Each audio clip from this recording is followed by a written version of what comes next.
Welcome to the Emerging Biotech Leader, where we help biotech leaders maximize the value of their therapeutics from translational development to product launch. We're your hosts. I'm Kim Kushner. And I'm Ramin Farhad. We are here to help you navigate the pitfalls of the biotech industry and illuminate the path forward. Welcome to today's episode of the Emerging Biotech Leader. I'm so glad to welcome Dr. Carrie Brownstein, my colleague here at SSI Strategy, where we're going to be reflecting on a prior episode with Dr. Crystal Lewis, who is the Chief Medical Officer at T-Scan Therapeutics. We're going to be highlighting the various different phenotypes and stages that you might bring in a different Chief Medical Officer and the different skills you need at each one of those stages across the development life cycle. Carrie, thanks so much for joining us again. Thanks, Kim. I'm excited to do this today. To jump in, one of the things that we had a conversation about in our last episode was really about the different backgrounds that chief medical officers have and really what brings them to the role in the first place. Maybe you can start off with a little bit of your own personal journey and how you made the move from more of the development background to the CMO role. Sure. I think my journey was interesting and maybe slightly different than some others. I felt very strongly that before I was going to take on a CMO role, I wanted to at least have experienced kind of the 360 degree spherical view, so to speak. So the three-dimensional aspect of drug development, because as you point out, my background is very deep in clinical development, having started out doing mid-stage clinical development around phase 2-ish. And then afterwards, mainly working on INDs, so really early development. And then my final large pharma role was very late in development. In the 3 years that I was in that role, I had 4 separate NDA, BLA filings in a very short period of time. And we worked so closely with the commercial side and the medical affairs side and all of those aspects. I finally felt like I had experienced kind of all of it. So it was important for me to have done all of that before taking on the role. That said, you're right. Like I may have experienced it, but my phenotype is way more clinical than it is medical affairs. Though I understand, it's kind of the thing, what you don't always know what you don't know, but having done it, I knew I didn't know it. So I knew that it was important to supplement my CMO as me with a strong medical affairs person who can bridge that gap. So whereas sometimes there's a very strong medical affairs CMO, but hasn't done the nitty gritty work, so to speak, that you have to do in clinical and doesn't necessarily potentially know what that is. Or you have somebody who has my background and hasn't done the late stage with medical affairs and launch and commercial and all of that piece, and doesn't realize that there's a whole nother skill set and another piece of the business that they may not have ever experienced. So depending on where the company is in their development of their lead asset or any of their assets, there's a different phenotype that would benefit the company being in that role. Absolutely. Can you tell me a little bit more? You started to get into the fact that your last role was in big pharma before you made the switch over to being a chief medical officer. And one might argue that in big pharma, it's a little bit easier to get exposure to all of the various stages of development and things that are moving into commercial and making those major submissions. And so when you chose to make that move, how did you think about the evolution, not just from being in a senior development role to being a chief medical officer with all of these other responsibilities, but also moving from big pharma to more of a biotech world, which really has a different pace, way of working, and less resources, arguably, to get that exposure? Yeah, that's interesting. I think part of it was there was just an opportunity that came along that was super interesting, both on the reasons for not staying at the company I was at and the actual role that came along was something scientifically I was extremely interested in, and also was a modality of therapy that I hadn't worked on yet directly. So I really wanted to have that experience. So that was what drove me. And I really felt because I had these different experiences along the way, I was well positioned to know what I know and also know what I didn't know. And I think that was key for me. That said, I don't think that's always the case. And, often it's just people want to try a small biotech and do something, and may or may not have had some of those experiences, which is perfectly fine, as long as you're aware of what the company needs at which stages of their drugs, right? Yeah. Tell me more about that last piece. So when we think about making a major change, you just explained an opportunity that came to you. So being more opportunistic, that there was something that you were excited about and it presented itself in one way or another. But what about on the opposite side of being in the role, but recognizing that the organization around you has moved to a stage where you may or may not be the right leader that the organization needs anymore? How do you think about that role and really balancing, personal interest, best interest of the firm, egos, if you will? Right. It's not an easy balance. So can you tell me a little bit more about that? Yeah, I think it's very dependent on the person. So, if you think about, let's say, big pharma, your CMO at big pharma is not an expert in everything. They can't be the expert in oncology and the expert in neurology and the expert in cardiovascular. They can't be the PV expert and the medical affairs expert, but they make sure they have the team, like their cabinet, so to speak, of people who are the subject matter experts in these different areas. So if you're a really good decision maker, that you're a good person, you're able to gather information and figure out what the key questions are that need to be answered to make a decision, I think you can be a good leader in any aspect of drug development. But it's dependent upon being able to build your cabinet.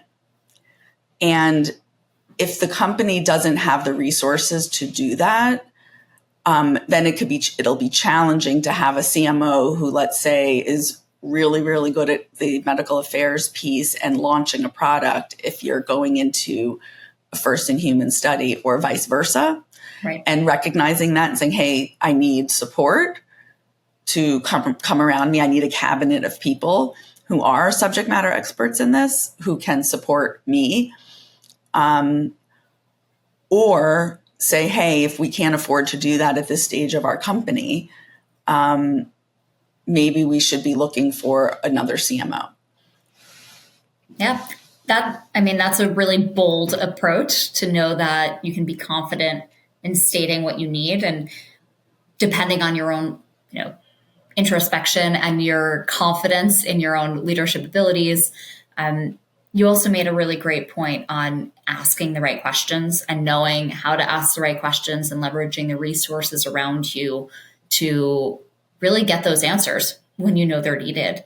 Can you talk a little bit about your experience and even learning the right questions to ask? Some of it inevitably comes from your big pharma experience and getting that exposure that you started this discussion with, but how have you really gone about honing that skill and deploying it into the roles you play? I think that's a really good question that's very hard to answer. I know my first bit of practice in doing that was as a global development team leader at a large company. So when you're put in that role, which is really like a mini CMO, there's one product, which many biotechs are only one product, right? So at a big company, you're the global development team leader.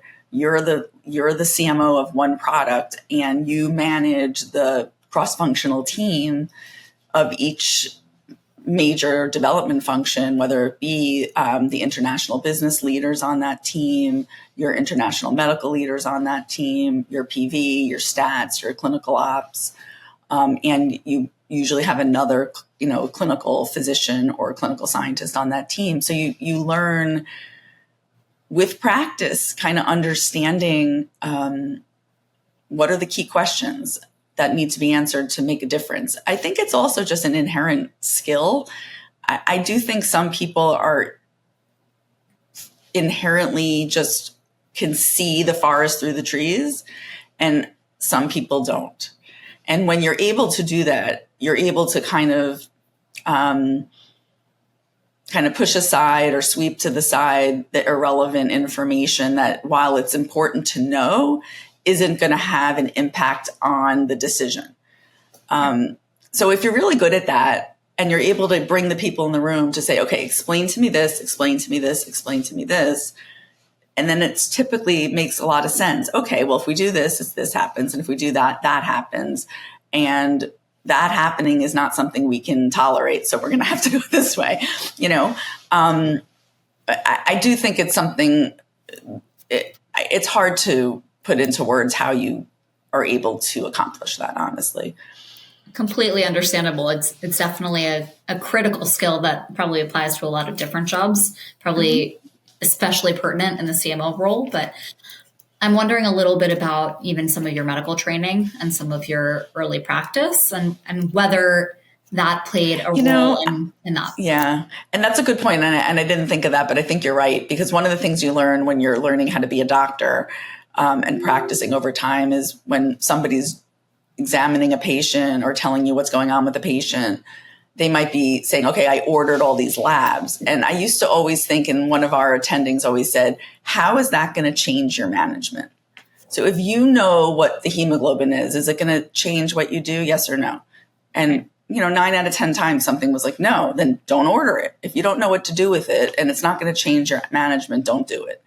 And so you get used to being able to hone in on what matters and is going to make a difference in your decision. Right. So I think that's a lot of it. And I do that in work, but I also do that in my life. Yeah. I think it's a great point. And I imagine, I'm speculating a little bit, that there's probably certain medical fields of practice that have probably honed that skill more than others. I imagine, coming from oncology, that there's a lot of unknowns in that space. And so you're constantly trying to diagnose what's the root cause, where are these things coming from, what can we do about them? I imagine in rare disease and some of those areas as well.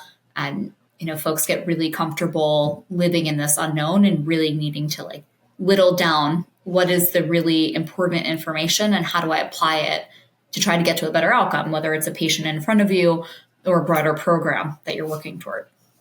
Yep, definitely.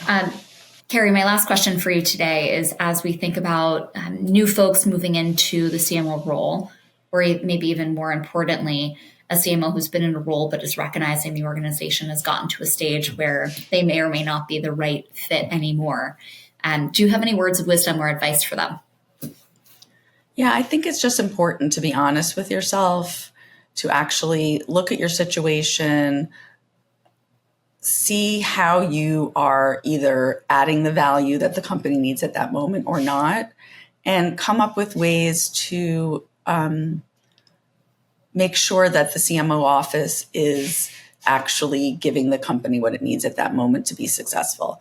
And if it means helping them find someone else who has a different skill set, or frankly, I think even better is finding people to create a cabinet of sorts, whether it's who can be that, fill those gaps for you.